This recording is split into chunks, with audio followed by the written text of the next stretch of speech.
Ал енді құрметті ағайын, мынау енді аяқ астынан мына жерден мынандай құлпытасқа тап болып тұрмыз, ойламаған жерден. Бұл құлпытас әйгілі Барақ батырдың немересі болып шықты.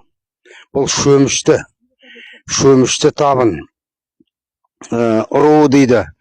Барақ батырдың баласы Шәңкенің баласы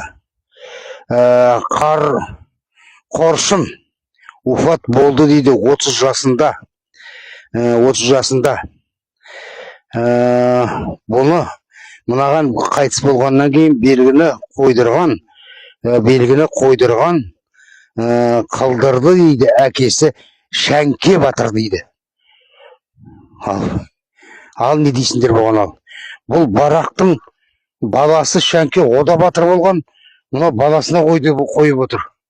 30 жасында қайтыс болып тұр. Бұл сенсация болды.